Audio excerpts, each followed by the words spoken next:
You know we were men of family, belonging to a ruling race, and more fit than any to carry on our right shoulder the emblem of power.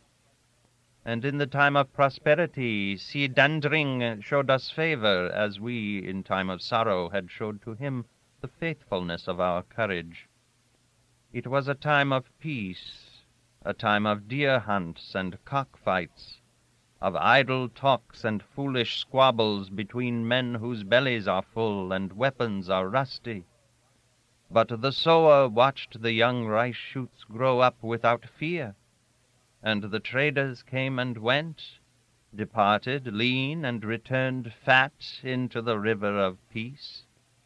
They brought news, too, brought lies and truth mixed together, so that no man knew when to rejoice and when to be sorry. We heard from them about you also. They had seen you here and had seen you there, and I was glad to hear, for I remembered the stirring times, and I always remembered you, Tuan, till the time came when my eyes could see nothing in the past, because they had looked upon the one who is dying there in the house. He stopped to exclaim in an intense whisper, "Oh, Marabaia! Oh, calamity!" then went on speaking a little louder. "There's no worse enemy and no better friend than a brother, Tuan, for one brother knows another, and in perfect knowledge is strength for good or evil. I loved my brother. I went to him and told him that I could see nothing but one face, hear nothing but one voice. He told me, 'Open your heart so that she can see what is in it, and wait. Patience is wisdom. Inchi Mida may die, or our ruler may throw off his fear of a woman.' I waited. You remember the lady with the veiled face, Tuan, and the fear of our ruler before her cunning and temper. And if she wanted her servant, what could I do?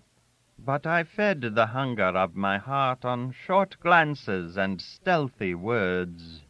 I loitered on the path to the bathhouses in the daytime, and when the sun had fallen behind the forest, I crept along the jasmine hedges of the women's courtyard. Unseeing, we spoke to one another through the scent of flowers, through the veil of leaves, through the blades of long grass that stood still before our lips. So great was our prudence, so faint was the murmur of our great longing.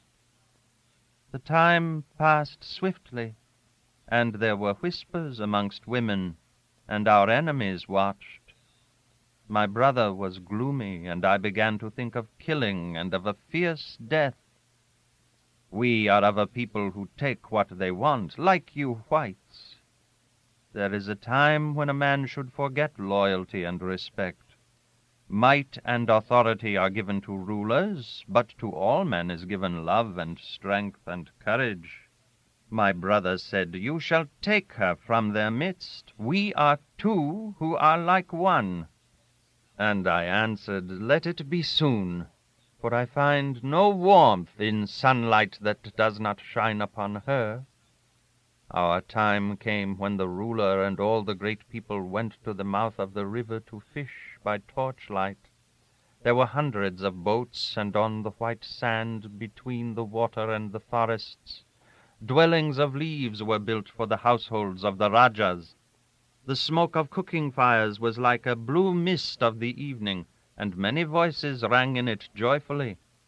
While they were making the boats ready to beat up the fish, my brother came to me and said, 'Tonight.' I looked to my weapons, and when the time came, our canoe took its place in the circle of boats carrying the torches. The lights blazed on the water, but behind the boats there was darkness. When the shouting began, and the excitement made them like mad, we dropped out. The water swallowed our fire, and we floated back to the shore that was dark, with only here and there the glimmer of embers. We could hear the talk of slave girls amongst the sheds. Then we found a place deserted and silent. We waited there. She came. She came running along the shore, rapid and leaving no trace, like a leaf driven by the wind into the sea. My brother said gloomily, "Go and take her. Carry her into our boat." I lifted her in my arms. She panted.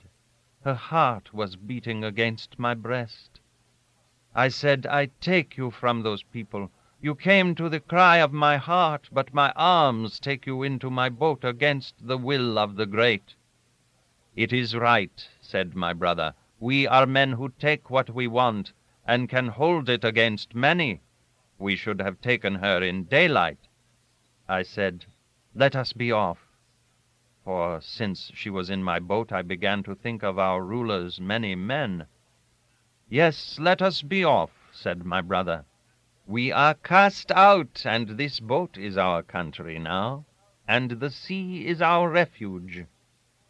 He lingered with his foot on the shore, and I entreated him to hasten, for I remembered the strokes of her heart against my breast, and thought that 2 men cannot withstand 100. We left, paddling downstream close to the bank, and as we passed by the creek where they were fishing, the great shouting had ceased, but the murmur of voices was loud, like the humming of insects flying at noonday. The boats floated, clustered together in the red light of torches under a black roof of smoke, and men talked of their sport, men that boasted and praised and jeered, men that would have been our friends in the morning, but on that night were already our enemies. We paddled swiftly past. We had no more friends in the country of our birth. She sat in the middle of the canoe with covered face, silent as she is now, unseeing as she is now. And I had no regret at what I was leaving, because I could hear her breathing close to me, as I can hear her now. He paused, listened with his ear turned to the doorway, then shook his head and went on. My brother wanted to shout the cry of challenge, one cry only, to let the people know we were free-born robbers who trusted our arms and the great sea. And again I begged him in the name of our love to be silent. Could I not hear her breathing close to me? I knew the pursuit would come quick enough. My brother loved me. He dipped his paddle without a splash. He only said, "There is half a man in you now. The other half is in that woman. I can wait. When you are a whole man again, you will come back with me here to shout defiance. We are sons of the same mother." I made no answer. All my strength and all my spirit were in my hands that held the paddle, for I longed to be with her in a safe place, beyond the reach of men's anger and of women's spite.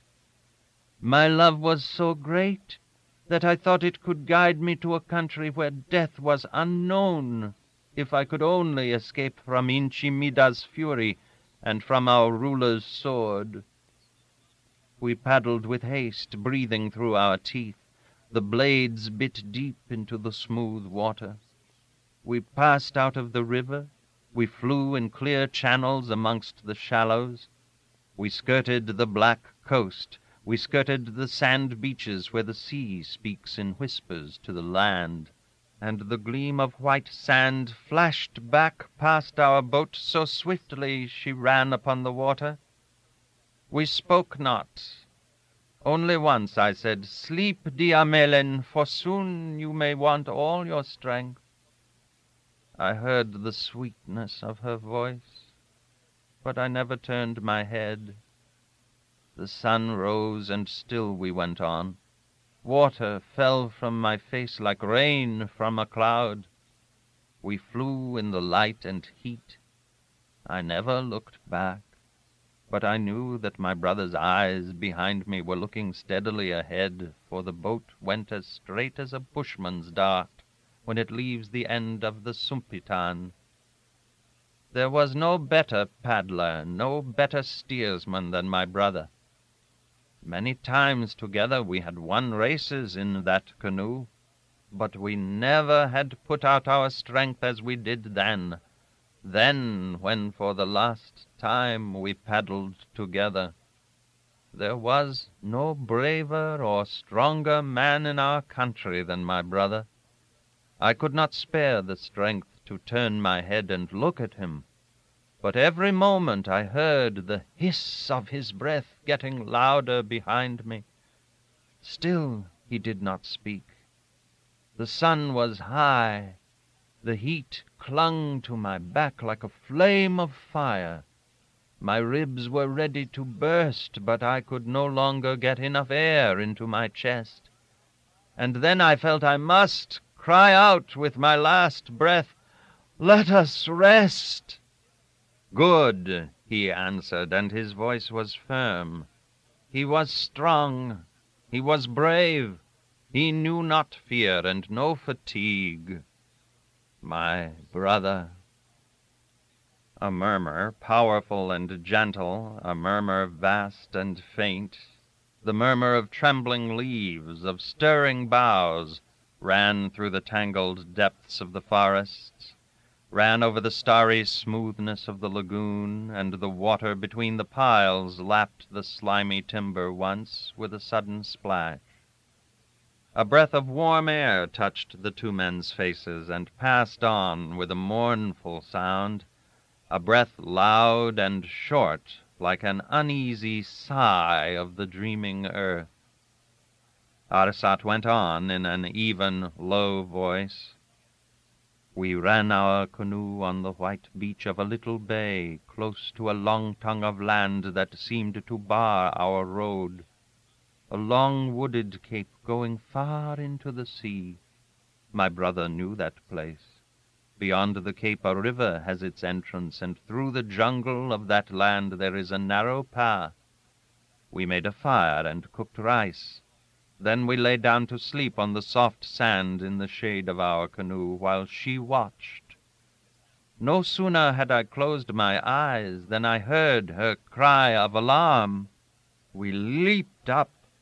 The sun was halfway down the sky already, and coming in sight in the opening of the bay we saw a prow manned by many paddlers.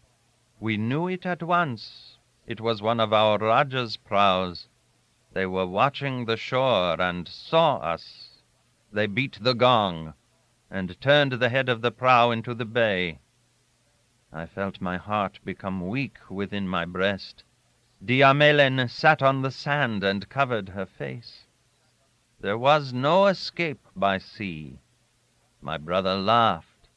He had the gun you had given him, Tuan, before you went away. But there was only a handful of powder. He spoke to me quickly. "Run with her along the path. I shall keep them back, for they have no firearms, and landing in the face of a man with a gun is certain death for some. Run with her. On the other side of that wood there is a fisherman's house and a canoe. When I have fired all the shots, I will follow.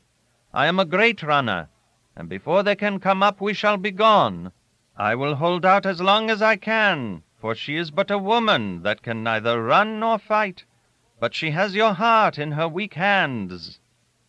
He dropped behind the canoe. The prow was coming. She and I ran, and as we rushed along the path I heard shots. My brother fired once, twice, and the booming of the gong ceased. There was silence behind us. That neck of land is narrow. Before I heard my brother fire the third shot, I saw the shelving shore, and I saw the water again, the mouth of a broad river. We crossed a grassy glade. We ran down to the water. I saw a low hut above the black mud and a small canoe hauled up. I heard another shot behind me. I thought, that is his last charge. We rushed down to the canoe. A man came running from the hut, but I leaped on him, and we rolled together in the mud. Then I got up, and he lay still at my feet. I don't know whether I had killed him or not. I and Diamelen pushed the canoe afloat. I heard yells behind me, and I saw my brother run across the glade. Many men were bounding after him. I took her in my arms and threw her into the boat, then leaped in myself. When I looked back, I saw that my brother had fallen. He fell, and he was up again, but the men were closing round him. He shouted, "I am coming!" The men were close to him. I looked. Many men. Then I looked at her. Tuan, I pushed the canoe. I pushed it into deep water. She was kneeling forward, looking at me, and I said, "Take your paddle," while I struck the water with mine. Tuan, I heard him cry. I heard him cry my name twice, and I heard voices shouting, "Kill! Strike!" I never turned back. I heard him calling my name again with a great shriek, as when life is going out together with the voice. And I never turned my head. My own name, my brother, 3 times he called. But I was not afraid of life. Was she not there in that canoe? And could I not with her find a country where death is forgotten, where death is unknown? The white man sat up. Arsat rose and stood, an indistinct and silent figure, above the dying embers of the fire. Over the lagoon a mist, drifting and low, had crept, erasing slowly the glittering images of the stars. And now a great expanse of white vapor covered the land. It flowed cold and gray in the darkness, eddied in noiseless whirls round the tree trunks and about the platform of the house, which seemed to float upon a restless and impalpable illusion of a sea. Only far away the tops of the trees stood outlined on the twinkle of heaven, like a somber and forbidding shore, a coast deceptive, pitiless and black. Arsat's voice vibrated loudly in the profound peace. "I had her there. I had her. To get her I would have faced all mankind, but I had her, and—" His words went out ringing into the empty distances. He paused and seemed to listen to them dying away very far, beyond help and beyond recall. Then he said quietly, "Tuan, I loved my brother." A breath of wind made him shiver. High above his head, high above the silent sea of mist, the drooping leaves of the palms rattled together with a mournful and expiring sound. The white man stretched his legs. His chin rested on his chest, and he murmured sadly without lifting his head, "We all love our brothers." Arsat burst out with an intense whispering violence. "What did I care who died?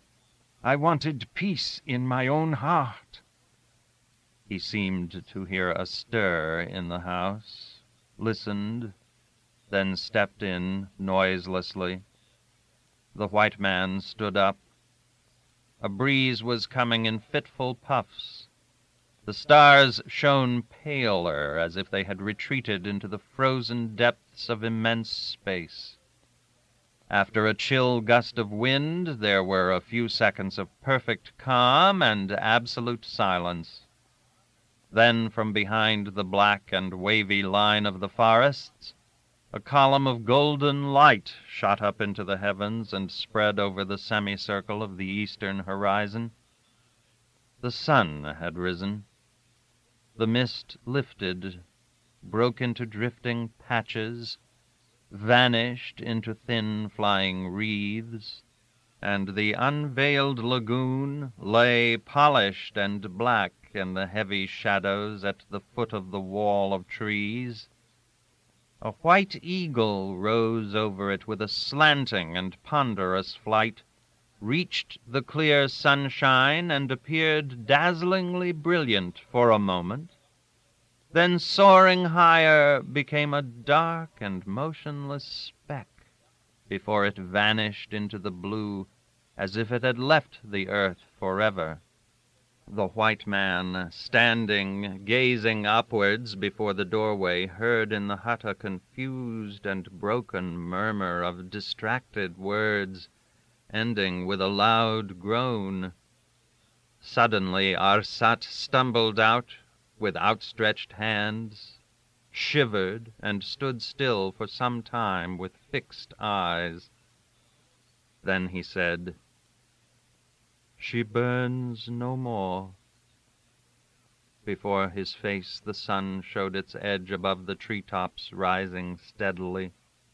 The breeze freshened. A great brilliance burst upon the lagoon, sparkled on the rippling water.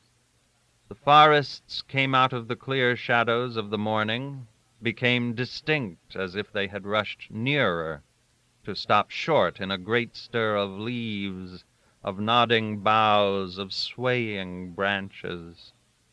In the merciless sunshine, the whisper of unconscious life grew louder, speaking in an incomprehensible voice round the dumb darkness of that human sorrow.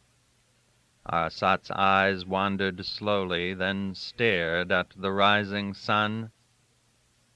"I can see nothing," he said, half aloud to himself. "There is nothing," said the white man, moving to the edge of the platform and waving his hand to his boat. A shout came faintly over the lagoon, and the sampan began to glide towards the abode of the friend of ghosts. "If you want to come with me, I will wait all the morning," said the white man, looking away upon the water. "No, Tuan," said Arsat softly. "I shall not eat or sleep in this house. But I must first see my road. Now I can see nothing. See nothing. There is no light and no peace in the world, but there is death. Death for many. We are sons of the same mother, and I left him in the midst of enemies. But I am going back now." He drew a long breath and went on in a dreamy tone. "In a little while I shall see clear enough to strike. To strike. But she has died, and now darkness." He flung his arms wide open, let them fall along his body, then stood still with unmoved face and stony eyes, staring at the sun. The white man got down into his canoe. The polers ran smartly along the sides of the boat, looking over their shoulders at the beginning of a weary journey. High in the stern, his head muffled up in white rags, the juragan sat moody, letting his paddle trail in the water. The white man, leaning with both arms over the grass roof of the little cabin, looked back at the shining ripple of the boat's wake.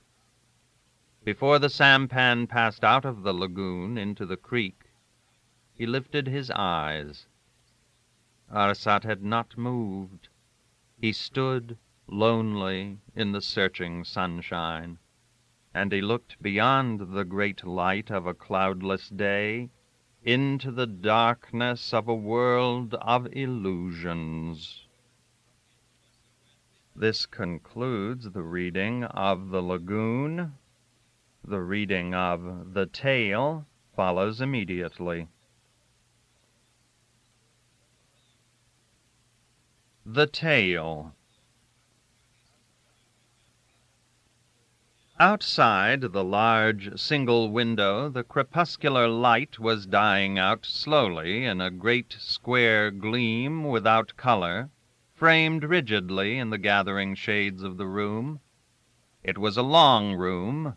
The irresistible tide of the night ran into the most distant part of it, where the whispering of a man's voice, passionately interrupted and passionately renewed, seemed to plead against the answering murmurs of infinite sadness. At last no answering murmur came. His movement when he rose slowly from his knees by the side of the deep, shadowy couch, holding the shadowy suggestion of a reclining woman, revealed him tall under the low ceiling, and somber all over, except for the crude discord of the white collar under the shape of his head, and the faint, minute spark of a brass button here and there on his uniform. He stood over her a moment, masculine and mysterious in his immobility, before he sat down on a chair nearby. He could see only the faint oval of her upturned face, and, extended on her black dress, her pale hands, a moment before abandoned to his kisses, and now as if too weary to move. He dared not make a sound, shrinking as a man would do from the prosaic necessities of existence. As usual, it was the woman who had the courage. Her voice was heard first, almost conventional, while her being vibrated yet with conflicting emotions. "Tell me something," she said. The darkness hid his surprise and then his smile. Had he not just said to her everything worth saying in the world, and that not for the first time? "What am I to tell you?" he asked in a voice creditably steady. He was beginning to feel grateful to her for that something final in her tone which had eased the strain. "Why not tell me a tale?" "A tale?" He was really amazed. "Yes, why not?" These words came with a slight petulance, the hint of a loved woman's capricious will, which is capricious only because it feels itself to be a law, embarrassing sometimes and always difficult to elude. "Why not?" he repeated with a slightly mocking accent, as though he had been asked to give her the moon. But now he was feeling a little angry with her for that feminine mobility that slips out of an emotion as easily as out of a splendid gown. He heard her say, a little unsteadily, with a sort of fluttering intonation which made him think suddenly of a butterfly's flight, "You used to tell your simple and professional tales very well at one time, or well enough to interest me. You had a sort of art in the days before the war." "Really," he said with involuntary gloom. "But now, you see, the war is going on," he continued in such a dead, equable tone that she felt a slight chill fall over her shoulders, and yet she persisted, for there's nothing more unswerving in the world than a woman's caprice. "It could be a tale not of this world," she explained. "You want a tale of the other, the better world?" he asked, with a matter-of-fact surprise. "You must evoke for that task those who have already gone there." "No, I don't mean that. I mean another, some other world. In the universe, not in heaven." "I am relieved. But you forget that I have only 5 days' leave." "Yes, and I've also taken a 5 days' leave from my duties." "I like that word." "What word?" "Duty." "It is horrible, sometimes." "Oh, that's because you think it's narrow. But it isn't. It contains infinities and so—" "What is this jargon?" He disregarded the interjected scorn. An infinity of absolution, for instance," he continued. "But as to this another world, who's going to look for it, and for the tale that is in it?" "You," she said, with a strange, almost rough sweetness of assertion. He made a shadowy movement of assent in his chair, the irony of which not even the gathered darkness could render mysterious. "As you will. In that world, then, there was once upon a time a commanding officer and a Northman. Put in the capitals, please, because they had no other names. It was a world of seas and continents and islands." "Like the earth," she murmured bitterly. "Yes. What else could you expect from sending a man made of our common tormented clay on a voyage of discovery? What else could he find? What else could you understand or care for, or feel the existence of even? There was comedy in it, and slaughter." "Always like the earth," she murmured. "Always. And since I could find in the universe only what was deeply rooted in the fibers of my being, there was love in it, too. But we won't talk of that." "No, we won't," she said, in a neutral tone which concealed perfectly her relief or her disappointment. Then, after a pause, she added, "It's going to be a comic story." "Well," he paused too. "Yes, in a way, in a very grim way. It will be human, and, as you know, comedy is but a matter of the visual angle. And it won't be a noisy story. All the long guns in it will be dumb as so many telescopes."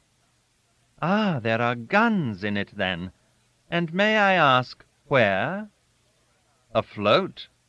You remember that the world of which we speak had its seas. A war was going on in it. It was a funny world, and terribly in earnest. Its war was being carried on over the land, over the water, under the water, up in the air, and even under the ground. And many young men in it, mostly in wardrooms and mess rooms, used to say to each other, pardon the unparliamentary word, they used to say, 'It's a damned bad war, but it's better than no war at all.' Sounds flippant, doesn't it?" He heard a nervous, impatient sigh in the depths of the couch while he went on without a pause.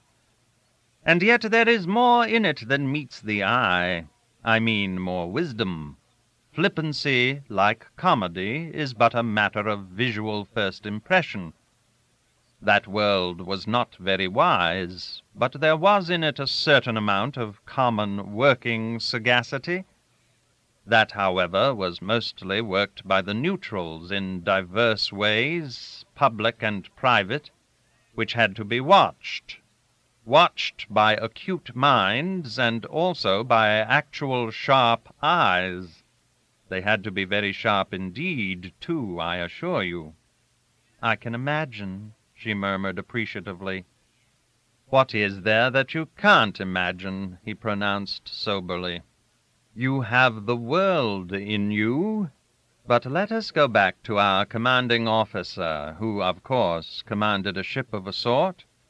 My tales, if often professional, as you remarked just now, have never been technical. So I'll just tell you that the ship was a very ornamental sort once, with lots of grace and elegance and luxury about her. Yes, once. She was like a pretty woman who had suddenly put on a suit of sackcloth and stuck revolvers in her belt. But she floated lightly, she moved nimbly, she was quite good enough." "That was the opinion of the commanding officer?" said the voice from the couch. "It was. He used to be sent out with her along certain coasts to see what he could see. Just that. And sometimes he had preliminary information to help him, and sometimes he had not. And it was all one, really. It was about as useful as information trying to convey the locality and intentions of a cloud, of a phantom taking shape here and there, and impossible to seize would have been. It was in the early days of the war. What at first used to amaze the commanding officer was the unchanged face of the waters, with its familiar expression, neither more friendly nor more hostile. On fine days the sun strikes sparks upon the blue. Here and there a peaceful smudge of smoke hangs in the distance, and it is impossible to believe that the familiar clear horizon traces the limit of one great circular ambush. Yes, it is impossible to believe till some day you see a ship not your own ship, that isn't so impressive, but some ship in company, blow up all of a sudden and plop under almost before you know what has happened to her. Then you begin to believe. Henceforth you go out for the work to see what you can see, and you keep on at it with the conviction that some day you will die from something you have not seen. One envies the soldiers at the end of the day, wiping the sweat and blood from their faces, counting the dead fallen to their hands, looking at the devastated fields, the torn earth that seems to suffer and bleed with them. One does, really. The final brutality of it, the taste of primitive passion, the ferocious frankness of the blow struck with one's hand, the direct call and the straight response. Well, the sea gave you nothing of that, and seemed to pretend that there was nothing the matter with the world. She interrupted, stirring a little. Oh, yes, sincerity, frankness, passion, 3 words of your gospel. Don't I know them? Think. Isn't it ours, believed in common? He asked, anxiously, yet without expecting an answer, and went on at once. Such were the feelings of the commanding officer. When the night came trailing over the sea, hiding what looked like the hypocrisy of an old friend, it was a relief. The night blinds you, frankly, and there are circumstances when the sunlight may grow as odious to one as falsehood itself. Night is all right. At night the commanding officer could let his thoughts get away, I won't tell you where. Somewhere where there was no choice but between truth and death.